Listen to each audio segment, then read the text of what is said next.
Hi friends, कैसे हैं आप? वेलकम टू खबरदार नेगेटिविटी से के खुल के प्रोग्राम में।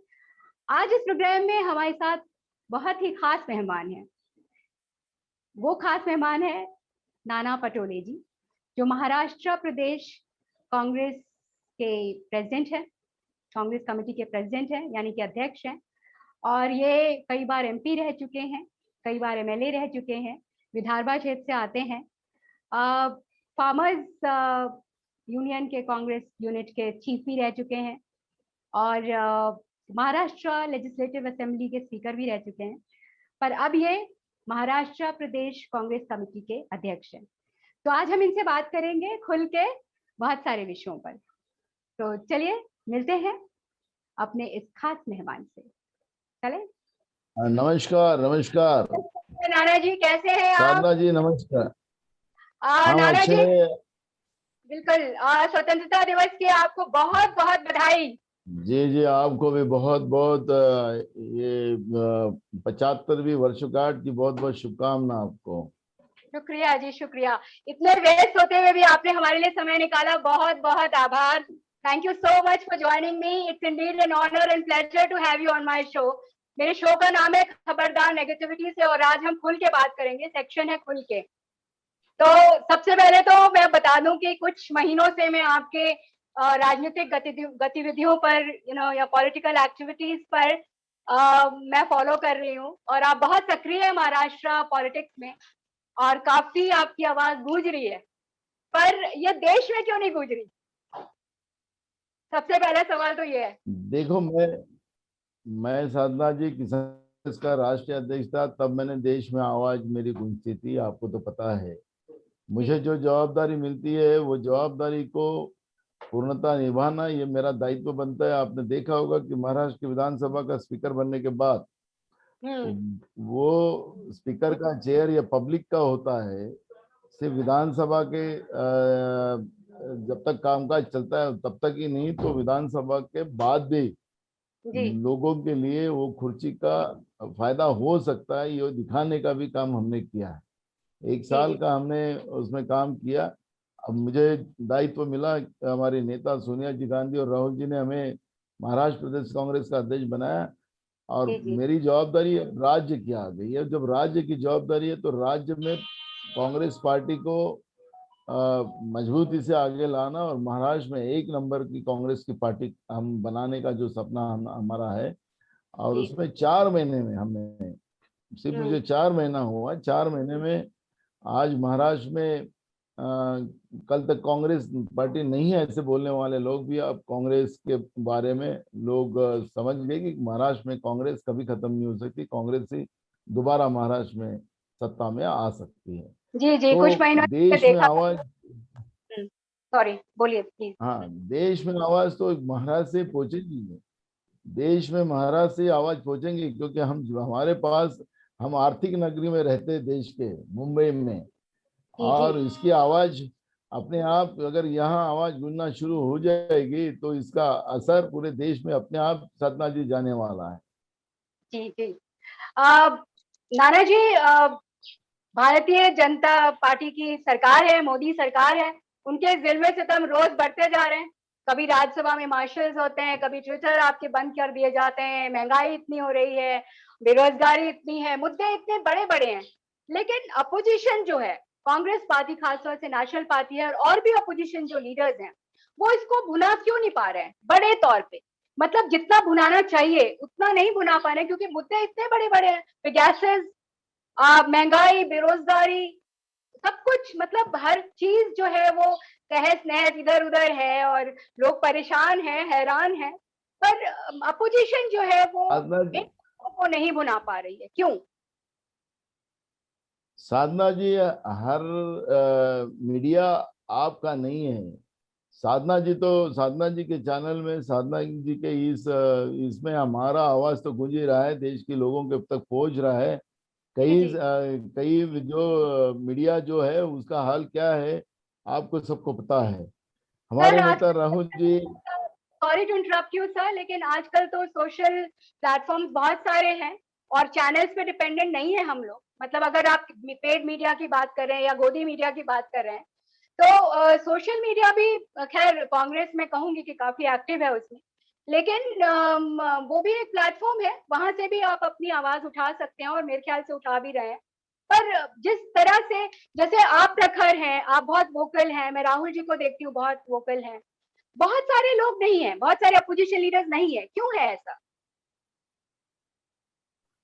साधना जी, आपने सही पकड़ा। आपने गोदी मीडिया की बात की है, तो लोकतंत्र में ये चौथा स्तंभ को इस तरह से दबाने का काम जो किया जा रहा है, इसे अब पूरे देश की जनता समझ चुकी है।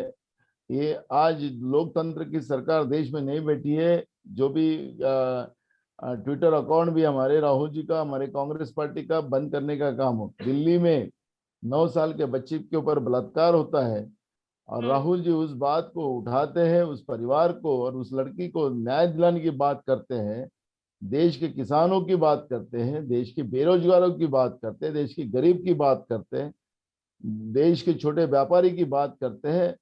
वो अब जो गोदी मीडिया तो उठाता नहीं, लेकिन सोशल मीडिया के माध्यम से उठाने की बात जब होती है, तो आपने देखा होगा कि हाल ही में हम्म। केंद्र सरकार के माध्यम से राहुल जी का ट्विटर अकाउंट बंद किया जाता है, आवाज बंद करने का काम किया जाता है। तो ये लोकतंत्र के लिए सबसे बड़ी घातक बात आज हमारे सामने आ रही है। हमारे देश के प्रधानमंत्री जब लाल किले से हमारे देश के प्रधानमंत्री लाल किले से अगर जब भाषण देते हैं, तो आज तक का इतिहास रहा है कि लाल किले से जब भी भाषण दिया जाता तो देश को संबोधित किया जाता है, देश के लिए एक दिशा होती है हर साल की। लेकिन हम्म। हमारे देश के प्रधानमंत्री नरेंद्र मोदी जी जब बने हैं, तब से हम्म। लाल किले से लोगों का मनोरंजन किया जाता है, घोषणाओं की बारिश गिरी जाती है। जो जी भाला फेंक में हमने स्वर्ण पदक लिया है, जी। वो उससे भी ज्यादा पदक तो इनको देना पड़ेगा। वो यानी कांस्य पदक भी चल जाएगा, स्वर्ण नहीं मिले तो चलेगा। जी झूठ बोलने का पुलिंदा वहां हम्म। से फेंका जाता है। तो जी। ये लोकतंत्र के लिए, और इतने बड़े बड़े लोकतंत्र के देश का प्रधानमंत्री इतना झूठ बोल सकता है, या हम्म। अब लोगों का लोकतंत्र से विश्वास हटना शुरू हो गया। आपने देखा होगा कि कल देश के प्रधानमंत्री नरेंद्र मोदी जी ने ट्वीट किया कि 14 अगस्त ये दिन, हम्म। इसको हम विभाजन को स्मृति दिन मनाएंगे। अब मुझे ये बताइए कि ये 14 अगस्त हमारे लिए काला दिन है। इस हम्म। देश में इस दिन 14 अगस्त को हमारा देश का विभाजन हुआ। और किसने हम्म। किया? जीना ने, हिंदू महासभा के कहने से वहां हम्म। उस समय आग लगाई गई, जी। उसमें कहीं कत्लेआम हुआ। और ये हम्म। कत्लेआम में कई लोगों का खून बह गया, अपनों से हम्म। अपन जुदा हो गए। कहीं जी। आज भी बॉर्डर के गांव में हम जब जाते हैं अपने देश हम्म। के, तो हम्म। आज भी लोग पूछते हैं कि हमारे हम तो छोटे बच्चे थे तब, हमारे माँ बाप कहाँ चले गए, वहां है कि यहाँ है, हमें पता ही नहीं, मरे हैं कि जी। जिंदा है ये भी पता नहीं। आज भी हम्म। बॉर्डर में वो लोगों की व्यथा सुनने को मिलती है। और देश के प्रधानमंत्री बीजेपी की जो पॉलिसी है, उसके आधार पर अगर देश का प्रधानमंत्री ये कहता है कि हम ये 14 अगस्त को अगर स्मृति दिन मनाते हैं, इस काले हम्म। दिन को याद करने की बात, काला दिन बोलना चाहिए, उसको हम्म। स्मृति में लाना चाहते हैं, क्या आज का हमारा हिंदुस्तान और हिंदू मुस्लिम के झगड़ों में तोड़ना चाहते हैं? जिसका भी जवाब प्रधानमंत्री को देना पड़ेगा, क्योंकि ये सर बड़े वो तो ठीक है, 2024 का इलेक्शन पास में है और अगले साल तो दो तीन तीन चार राज्यों में भी चुनाव है।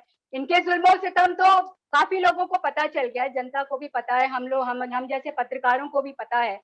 पर आप जो है, इनके पास सत्ता है, मैन पावर है, मार्शल्स ले आते हैं ये तो राज्यसभा में, और ये जो है वो इनके पास पैसा है, बाहुबली है ये लोग। तो आप लोग कैसे मुकाबला करेंगे इनका, बताइए मुझे, कैसे आप देखो जीत की उम्मीद कैसे जगाएंगे अपने वर्कर्स में और देश के वासियों में, कैसे जगाएंगे बताइए? साधना जी, हम कांग्रेस के कार्यकर्ता है। जब जी। हमारे देश, हम अंग्रेज का जब राज था, तो उनके हम्म। गोलियों से, उनके बारूद से, उनके डंडों से हमने नहीं डरे। हमने जी। तब भी आजादी की लड़ाई लड़ी और अंग्रेजों के जैसे हुकुम शाह को हमने देश को भगाया, देश से हम्म। भगाया।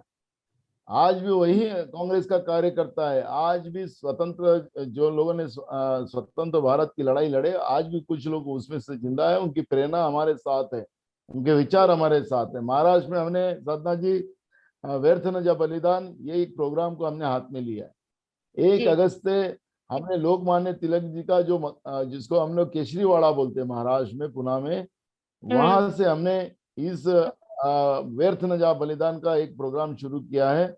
महाराष्ट्र हम्म। में उसको हर गांव में और हर शहरों में उसको अब लोग आगे बढ़ा रहे हैं। तो इसका मतलब है कि आजादी की लड़ाई को आज भी नहीं भूला जा रहा है।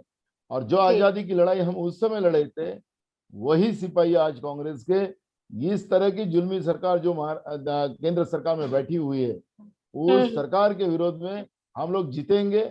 और पूरे देश का, और उसका एक सबसे बड़ा उदाहरण है कि जो ट्विटर अकाउंट मोदी ने राहुल गांधी जी का और कांग्रेस का बंद करने की कोशिश की, जी। देश के युवाओं ने देश के हम्म। युवाओं ने मोदी जी को ट्रोल किया और उनको हम्म। बोला कि ये इस तरह का जुल्म नहीं सहा जाएगा। अगर जी। राहुल जी का ट्विटर ओपन नहीं किया गया तो आपको इसकी कीमत चुकाना पड़ेगी। तो जी। आपने जी। देखा होगा कि कल ही राहुल जी के ट्विटर अकाउंट और कांग्रेस का ट्विटर अकाउंट खोलना पड़ा। जी। लोकतंत्र में आज भी वही ताकत है, उस समय भी थी। लोगों की एकता में ताकत थी, उस समय भी थी, आज भी है। और जी। इसलिए ये कितने भी इनके पास पैसा हो गया होगा, उनके पास पावर होगा, लेकिन हम्म। लोकतंत्र के आगे में कोई भी आदमी बड़ा नहीं होता। और अहिंसा के रास्ते से चलने वालों की कभी हार नहीं होती। ये जी। महात्मा जी। गांधी ने और यही गौतम बुद्ध जी ने हमें बताया है। और जो लोग अहिंसा के मार्ग से चलते हैं, उनकी जीत हमेशा हुई है और कल भी होगी, आज भी होगी। जी सर। सर, एमवीए सरकार जो महाराष्ट्र की सरकार है, वो जब बनी थी तब लोग कहते थे 6 महीने चलेगी, 1 साल चलेगी, पर काफी दिन चल रही है और अच्छा कर रही है। तो क्या इस तरह का समन्वय हम राष्ट्रीय लेवल पर भी उम्मीद करें? देखो, हमें जब आजादी मिली थी साधना जी, तब जी। अंग्रेज जब जा रहे थे देश से, तो तब भी हम्म। वो कहते थे कि ये ज्यादा दिन नहीं चलेगी, ये 2-4 साल चलेगी आजादी हम्म। हिंदुस्तान में। हम्म। लेकिन कांग्रेस ने सोचा, उस समय हमारे पास कुछ नहीं था। हम्म। हमारे पास ना बिजली थी, हमारे गांव में ना स्कूल थी, हमारे गांव में ना हॉस्पिटल थे, ना रास्ते थे, ना पीने का पानी था, जी। ना अच्छी खेती थी। हमें तो इंपोर्ट करना पड़ता था। जी। आज कांग्रेस के विचार ने इस देश को खड़ा किया, और आज नरेंद्र मोदी ने लाल किले से उस बात को स्वीकार भी किया कि हमारा हम्म। देश महान भी है और हमारा देश विकास भी है, और करना विकास है, क्योंकि ये कांग्रेस ने विकास किया है। आज उन्हें जी। कबूल किया। चलो, देर से सही है, लेकिन सुधार आया है। अल्लाह का सही। हाँ, जी। सुधार जी। आया है। जी। जी। जी। तो मेरा यही कहना है कि एक बड़ा बदलाव इस हम्म। माध्यम से आने वाला है। और रही महाराष्ट्र की सरकार की बात, हम्म। देखो, हम हम कुर्सी की लड़ाई कांग्रेस की कभी नहीं रही। आजादी की लड़ाई लड़ी तो उस समय भी हमने कोई कुर्सी की सोच नहीं बनाई थी। हम्म। लेकिन आ, आज जो महाराष्ट्र में अलायंस है, ये अलायंस, ये जो गलत ताकतें जो है देश में बैठी हुई है, ऐसे विचारधाराओं को ये देश में सत्ता में बैठे तो इसका दुरुपयोग करते हैं। ये इसका अंदाज अब हमारे नेता सोनिया जी को आया, और उसी हम्म। आधार पर महाराष्ट्र में ये अलायंस की गवर्नमेंट बनी। जी। लेकिन लोकतंत्र का तकाजा होता है कि लोकतंत्र में यही होगा कि जो लोगों को अच्छा लगे उसी के आधार पर किया जाएगा। और हम्म। तब जब चुनाव आएंगे, तब हमारे नेता जो डिसीजन लेंगे, वो हमें कांग्रेस के कार्यकर्ताओं को वो बात हम स्वीकार करेंगे, और वो लड़ाई इस देश को बचाने के लिए बिल्कुल लड़ेंगे। और वो अलायंस की बात आज होने की कोई बात होती नहीं, वो उसी समय जो डिसीजन होगा उसी समय होगा। एक और सवाल जो सारा हिंदुस्तान जानना चाहता है और मैं भी जानना चाहती हूँ कि 7 सालों से कांग्रेस की जो छवि है, उनके नेताओं की, खास तौर से गांधी परिवार की, बहुत ज्यादा तहस नहस हुआ। और वाजपेयी, वो उनकी पॉलिटिक्स है, उन्होंने पॉलिटिक्स करी और वो उसमें सफल रहे। लेकिन मेरा सवाल ये है कि कांग्रेस के नेता जो सत्ता में रहे इतने दिन तक, जो आप भी पुराने कांग्रेसी हैं, तो उन्होंने अपने बचाव में कांग्रेस के बचाव में, अपने नेताओं के बचाव में, खास तौर से गांधी परिवार के बचाव में, क्योंकि अब राहुल जी तो नहीं कहने वाले कि मैं ऐसा नहीं हूं, मैं वैसा नहीं हूं, कांग्रेस, वो कांग्रेस पार्टी के नेता हैं, तो उन्होंने उसका बचाव क्यों नहीं किया? आई मीन इतने 7 साल हो गए नाना जी, और उसमें 7 सालों में उनकी छवि इतनी गिरा दी कि अब डैमेज कंट्रोल मुश्किल हो रहा है। कितनी मुश्किल से अभी राहुल जी की बात करें तो पिछले कुछ सालों से मैंने उनके पॉलिटिकल एक्टिविटी को फॉलो किया है, और वो एक बहुत ही प्रखर, बहुत ही सौम्य, बहुत ही संतुलित, बहुत ही वोकल, बहुत ही निडर नेता के रूप में उभरे हैं, जो मैंने फॉलो किया है। लेकिन उनकी छवि को बिगाड़ने में तो उन्होंने कोई कसर नहीं छोड़ी, ना कांग्रेस पार्टी की छवि को बिगाड़ने में कोई कसर नहीं छोड़ी। कांग्रेस पार्टी के नेता है, जो पुराने नेता हैं, वो क्यों नहीं सामने आए, ये मैं आपसे पूछना चाहती हूँ, क्योंकि आप पुराने कांग्रेसी हैं। साधना जी, एक बात मैं निश्चित रूप से, आपका जो प्रश्न है वो बहुत ही आज के लिए जरूरी भी था, और ये प्रश्न हम लोगों को पूछना भी जरूरी है और देश के लोगों को भी पता चलना चाहिए। जी गांधी परिवार के बारे में जो भी टिप्पणी करेगा, जी गांधी परिवार एक हमारे देश के लिए एक त्याग प्रतीक होने वाला एक परिवार है। जी वो परिवार, पंडित जवाहरलाल नेहरू जी के बारे में हम बचपन में सुनते थे कि उनके कपड़े उस समय पेरिस में धोने जाते थे, जी वो इतने अमीर थे। आज गांधी हम्म परिवार के पास प्रॉपर्टी कितना है, तो ऐसा पूछा जाएगा तो गांधी परिवार के पास कोई प्रॉपर्टी अब बची नहीं है, सब देश के लिए दान दे चुके। यूपी में आपको तो पता है साधना जी, जी यूपी जी की पास पास इलाहाबाद में से मैं एक आती हूँ, बड़ा, तो गांधी परिवार के हाँ गढ़ है वहाँ, वो गढ़ है वहाँ। इलाहाबाद में एक सिर्फ घर बचा उनका, बाकी तो जी सब जमीन हो, बाकी की सभी प्रॉपर्टीज पब्लिक और गवर्नमेंट को दी गई है। जी जी अब रहा इशू एक है कि गांधी, ये नाम में ही एक ताकत है, और जिसका बीजेपी को हमेशा डर रहता है। महात्मा गांधी जी एक ऐसा नाम आया कि जो आज भी हम, तुम और हम ना भूल सकते हैं, और हम्म इसलिए गांधी नाम को की प्रतिमा खराब करने का डिसाइड कर कर ये प्लान बीजेपी ने जो बनाया था। जी आपकी जी बात सच है कि कांग्रेस के नेताओं ने उस बात को सपोर्ट में नहीं आए। करना ये चाहिए था बात ना सर, मलाई आप, मैं अगर बिल्कुल तीखे बिल्कुल। स्वर में बोलूं तो सत्ता की मलाई उन्होंने खाई, पर बचाव करने के लिए क्यों नहीं आए सामने, ये अरे बहुत नाना बड़ा पटोले, प्रश्न है। साधना जी, नाना पटोले जैसे अब कई लोग खड़े होना शुरू हो गए जी गांधी जी आप के। खड़े होइए बिल्कुल। मैं तो पहले से ही खड़ा हूँ। मैंने कभी भी झूठ का साथ नहीं दिया हूँ। मैंने हमेशा गांधी परिवार का सपोर्ट किया हो, और एक बात हम आपने देखा है, सच का जी जीत होती है, मैंने जब भी कहा है। अभी राहुल जी को जो कल तक क्रिटिसाइज करते थे, वही लोग अभी राहुल जी के लीडरशिप के साथ परसों ये मोदी गवर्नमेंट के विरोध में एक साथ राहुल जी के साथ खड़े हुए हैं। जी अब ऐसा राहुल जी पता की है, मुझे लीडरशिप, मालूम है, मैंने कहा ना, हाँ मैंने फॉलो किया उनको, हाँ, और वो बहुत अच्छे। जी राहुल जी जी के लीडरशिप को अब लोगों एक्सेप्ट करना शुरू कर दिया है, जो कि 2014 में राहुल जी ने कहा था हम्म नोटबंदी और जीएसटी के बारे में। नोटबंदी देश को तबाह करेंगी, हम्म जीएसटी एक गबरसिंग टैक्स है जिसे आम लोगों को उसको कीमत चुकाना पड़ेगा। तब राहुल हम्म जी को क्रिटिसाइज किया गया था कि हम्म और उनको गलत नाम से उनको पुकारा जाता था। हम्म बाद में कोरोना के समय आ गया, कोरोना में भी राहुल जी ने 2019 में वही बात कही थी कि कोरोना हम्म ये महाबीमारी है और इससे देश को तबाह कर सकती है, लोगों की जान जा सकती है। तब भी हम्म, राहुल जी को क्रिटिसाइज किया था। राहुल जी जी विजन वाले नेतृत्व है, उन्हें ये बार बार क्रिटिसाइज होने के बाद भी बार बार हम्म देश के हित में, देश की जनता के हित में बात की है। और हम्म आज जो लोग क्रिटिसाइज करते थे वही राहुल जी की लीडरशिप को एक्सेप्ट करना शुरू कर दिया है। जी गांधी परिवार को किसी को सपोर्ट की जरूरत नहीं है। नाना पटोले जैसे कई लोग हैं गांधी परिवार के पास, जी और देश की जनता गांधी परिवार के साथ है। और वो आने वाले 2024 में, ये जो लोग आज अपने आप को सबसे शक्तिशाली समझते हैं, सत्ता हम्म के भरोसे देश की तबाही कर रहे हैं, इन हम्म लोगों को में चुकाना पड़ेगा। देश की जनता अब गांधी परिवार के साथ खड़ी होंगी, और देश बचाने के लिए साथ में खड़ी होंगी, और गांधी परिवार पे देश की जनता का विश्वास है। और तुम 2024 में साधना जी, आज 15 अगस्त का दिन है। हम्म हम हम 75वीं वर्षगांठ बना रहे हैं। ये दिन याद रखना, 2024 में हम आपको जी बिल्कुल दिल्ली में मिलेंगे, और जी मैं जी ढूंढ के आपको निकालूंगा कि साधना जी हमने बोला था।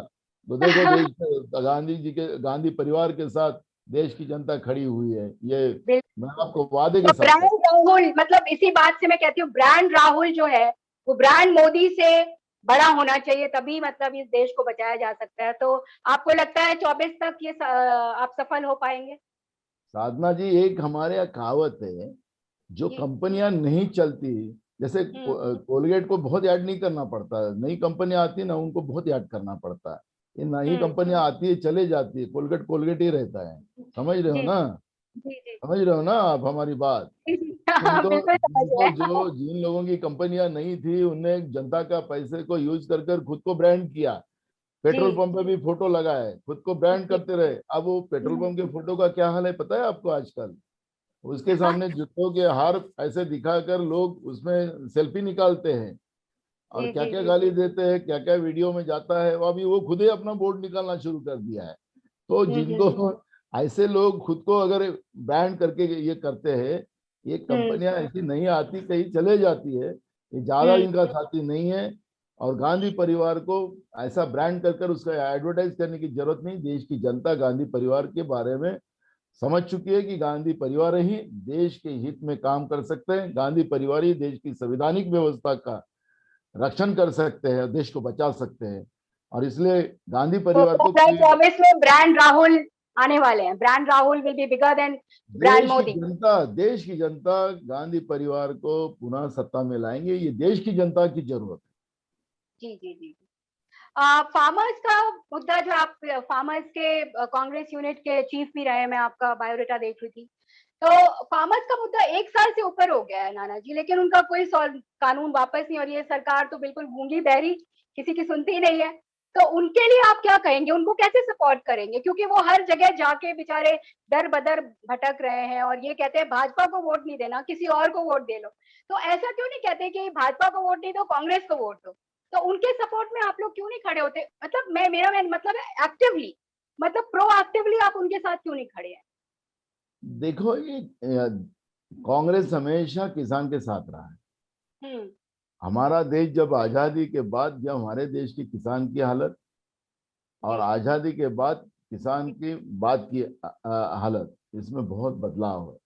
कांग्रेस ने हमेशा किसान को, क्योंकि वो अन्नदाता है, अन्नदाता का अपमान कांग्रेस ने कभी नहीं। आपको याद होगा, जो हम्म। टिकैत जी अभी राकेश जी बैठे हैं, उनके जी। पिताजी महेंद्र टिकैत, जिनसे हम्म। मेरा भी कुछ दिन संबंध आया। मैं हम्म। किसान कांग्रेस का अध्यक्ष उस नाते से देश के सब किसान नेता जो है, सबसे मेरा संबंध आया हुआ है। हम्म। तो मैंने एक बार ऐसी बात छेड़ी थी, तो उन्हें कहा था कि राजीव गांधी जी के समय में एक किसान बिल लाया गया था, उसमें कुछ गलतियां थी, तो हमने हम्म। आंदोलन की पुकार लगाई। खुद हम्म। राजू जी मेरे पास आए, हम्म। महेंद्र जी आपको जो चाहिए वैसा कानून बनाएंगे, आंदोलन न करो। किसान आंदोलन करेगा तो ये अन्नदाता आंदोलन करेगा, तो हमें ये बात पसंद नहीं आ सकती। किसान के हित में जो कानून बनाना है वो बनाने की हम पूरी कोशिश करेंगे। आप ड्राफ्ट बना के दीजिए, हम वो कानून बनाते हैं। ये भूमिका राजीव गांधी की थी। हम्म। और आज के प्रधानमंत्री जो लाल किले से फेंक रहे थे भाषण में, हम्म। आज तो सुना है, लोग तो बोर हो गए, उठते भी जा रहे थे, आपने देखा होगा वहां से, क्योंकि जी। जी। दिवाली इतनी बिल्कुल। डाली थी। हम्म। हाँ, दिवाली इतनी डाली थी कि क्या हो रहा है, कितना फेंक रहा है, क्या फेंक रहा है, वो लोग समझ ही नहीं आ रहा था। जो जी। किसान वहां पर 9 महीने से बैठे हैं, 500 के ऊपर किसान वहां पे शहीद हो चुके हैं। वो हम्म। किसान के बारे में ना लोकसभा में बात करते, ना राज्यसभा में बात करते। हम्म। कोई नेता मर गया तो उसके लिए श्रद्धांजलि रखते हैं, लेकिन अन्नदाता वहां पे सारे देश के बिल्स तो अपने सारे किसानों बिल्स को तो ऐसे ही पहचाने। पास कर लेते हैं। सारे बिल्स तो ऐसे ही पास हो गए हैं, किसान के भी, और भी राज्यसभा में मार्शल बुला तो लिया, वो लेडी देखो, मार्शल था। जी। महिला के ऊपर राज्यसभा में महिला सांसद के ऊपर हमला कर रहे हैं। अब हम्म। ये स्थिति तो देश में कभी पैदा नहीं हुई। और मूल जी। सब्जेक्ट ऐसा है कि देश के इतिहास में, मैं भी मेंबर ऑफ पार्लियामेंट रहा हूँ साधना जी, और आप नजदीक से ये सब व्यवस्था देखते हैं। जी। पार्लियामेंट में आने वाले बिल पे जब तक डिस्कशन नहीं होता, तब तक बिल पारित नहीं होते। जी। ऐसी जी। बिल्कुल। परंपरा रही है। हम्म। क्योंकि पार्लियामेंट में जो होने वाला बिल, ये पूरे देश को इफेक्ट करता है। हम्म। हमारे लोकतंत्र के लिए उसका एक बड़ा महत्व है। जी। लेकिन पार्लियामेंट में जब से मोदी की सरकार आई, तब से कोई भी बिल जो है, जैसे किसान बिल में भी कांग्रेस ने लोकसभा में तो इनके पास बहुमत था, बहुमत के आधार पर बिल पारित कर लिए। लेकिन हम्म। राज्यसभा में आपने देखा होगा किसान बिल के समय जी वहां जी पे कांग्रेस ने पूरे जोर के साथ वो बिल को विरोध किया। इन लोगों ने वहां पर दंगा करवाया। दंगा कराने में तो एक्सपर्ट है ये लोग। दंगा करवाया और वो बिल दंगे में पारित करवा दिया। वैसे ही ये अधिवेशन में भी अधिवेशन नहीं चला। देश का प्रधानमंत्री ना राज्यसभा में गया ना हम्म, लोकसभा में गया, जी और न जाते हुए पहली बार हो गया। मेगा से जैसे हमारे लोकतंत्र में, हमारे संविधान में हमें जो प्राइवेसी दी गई है, हमारा व्यक्ति स्वातंत्र दिया है, वो भी हम्म छीनने पे लगे हैं। मेगा सेस हम्म के बारे में सवाल पूछने में उसका जवाब भी देने को तैयार नहीं। और हम्म, इस तरह का व्यवहार जो आज हम आजादी का दिन मना रहे हैं, लेकिन जी ये देश में आजादी बची कि नहीं बची? क्या यहाँ पर हिटलरशाही या जुल्मी सत्ता देश में चालू हुई क्या? ये सब प्रश्न हम तो जनता कितने के सारे सामने। पत्रकार जेल में हैं, छापने वालों के यहाँ छापे पड़ रहे हैं, और बहुत सारे सोशल एक्टिविटीज जेल में है, उनका कुछ हो ही नहीं रहा। एक की तो डेथ भी हो गई थी उनकी। तो मतलब ये जुल्म सितम का तो कोई अंत नहीं है। तो क्या 24 में हम उम्मीद करें कि यस, कुछ नया होगा, और कांग्रेस विद अदर अलायंसेस, अगर आप अपोजिशन के साथ अलायंस करके अगर आप इनको हराने में सफल होते हैं, आसान तो नहीं होगा, मैं तो नहीं कहूंगी कि आसान होगा, नहीं नहीं, लेकिन साधना जी मुमकिन आसान होगा। मुमकिन है। देखो, अंग्रेज के विरोध में तब कांग्रेस ने जब मूवमेंट शुरू की थी, तब भी जो अंग्रेज के साथ जो कुछ हिंदुस्तानी थे जो आज सत्ता में बैठे, उनमें के कुछ लोग थे ही ना। ये तो आपको भी पता है। तो जी यही जी जी। बोलते थे, इन्हीं लोगों ने उस समय में आजादी की लड़ाई लड़ने वालों को कोड़े लगाए थे, गोलियां हम्म चलाई थी। मैं कल महाराष्ट्र में, क्योंकि जब मैंने कहा जब भी कि हम लोगों ने एक मुहिम शुरू की है कि व्यर्थ न जा बलिदान, तो हम हम्म वर्धा जिले में एक जगह में गया था, आष्टी करके गांव में। हम्म तो उस समय में आजादी की लड़ाई लड़ते लड़ते वहां पर जब पुलिस स्टेशन पे गए, तो वहां का जो मिश्रा नाम का एक वहां का अंग्रेज का एक गोरों का गुलाम जो था, उसने जी अपने जी लोगों जी। पे गोली चलाई। तो उस समय हम्म, में ऐसे कई लोग उनके साथ थे, अंग्रेजों जी के साथ, जो अपने हम्म लोगों के ऊपर गोलियां चलाते थे, कोड़े लगाते थे। हम्म तो आज वो लोग सत्ता में बैठे हैं, तो कोई फर्क नहीं पड़ता। लोकतंत्र में उतार चढ़ाव होता है। कांग्रेस ने क्या किया नहीं किया तो वो तो आज ही खुद प्रधानमंत्री जी फेंकते फेंकते बोल दिए। तो हम्म। मुझे लगता है कि अब समय आ गया बस है उम्मीद की कि किरण है अभी। नहीं, उम्मीद उम्मीद है क्या, अभी। जब अंग्रेज के साथ विरोध में हमने जब लड़ाई शुरू की थी, तब भी ये लोग बोलते थे कि अंग्रेज को जी निकालना इतना आसान है क्या, पूरा कब्जा हम्म उनका है। तो हम्म कांग्रेस ने सोच लिया, तो कांग्रेस अच्छे अच्छे को उखाड़ के फेंक सकती है। ठीक है। जी अभी हम समझ गए हैं, कांग्रेस के नेता भी समझ गए, जो जिनके बारे में जब आपने इनडायरेक्ट उल्लेख किया, उनको भी समझ में आ गया कि आप हम्म कांग्रेस के सिवा रास्ता नहीं है। आम पब्लिक को तो सबसे ज्यादा, और किसान को सबसे ज्यादा, और बेरोजगार को सबसे ज्यादा अब तकलीफ होना शुरू हुई है। और कांग्रेस के सिवा दूसरा रास्ता नहीं है, ये लोग, देश की जनता समझ चुकी है। और इसलिए हम्म, कांग्रेस ही 2024 में सत्ता में आएंगी। ये मैं देशवासियों की ओर से कह रहा हूँ। जी। और आखिर में युवाओं के लिए नाना जी कोई संदेश, वो युवा जो जिनके पास बहुत पैसा नहीं है, बेरोजगारी तो आपको पता है चरम सीमा पे है, और फैमिली बैकग्राउंड भी नहीं है, तो ऐसे लोग पॉलिटिक्स को करियर नहीं चुनना चाहते। उनको लगता है पॉलिटिक्स में सब बहुत ज्यादा बाहुबली टाइप के लोग जाते हैं, और उसमें वहां पे सर्वाइवल बहुत मुश्किल है।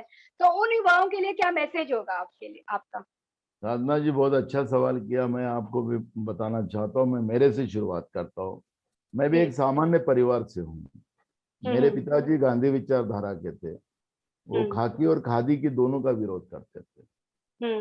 खाकी और खादी। तो मेरे बड़े अच्छा। भैया एसपी रिटायर हुए, हम्म और मैं पॉलिटिक्स में आया, तो हमारे पिताजी का बहुत विरोध खाकी खादी पे। हम्म लेकिन ये व्यवस्था में भी उनको तो हम्म लगता था कि ये बहुत बुरी परिस्थितियां है, अच्छे लोग नहीं रहते हैं।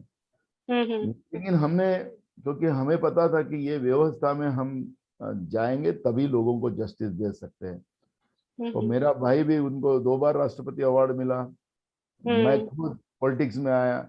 तो जी। पॉलिटिक्स में भी लोगों को प्रामाणिकता से सेवा कर सकते हैं, लोगों का विश्वास, प्यार ले सकते हैं।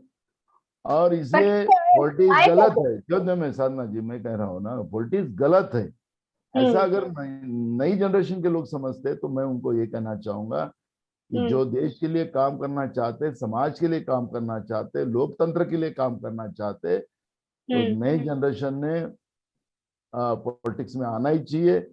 और ये ऐसे बदमाश लोग जो झूठ मूठ का बोलकर 2 करोड़ युवाओं को नौकरी देंगे, हम आपको वोट मारेंगे, कोरोना लगा देंगे और बाद में जो भी नौकरी लगे उनको भी निकाल देंगे, तो ऐसे झूठ मूठ के लोगों को उखाड़ के फेंकने के लिए युवाओं ने राजकारण में आना ही चाहिए और अच्छी व्यवस्था बनाने के लिए। क्योंकि लोकतंत्र में गलत लोग रहना और शासन में गलत लोग रहना, ये अपने देश और राज्यों के लिए घातक होते हैं, मैं ये मानता हूँ।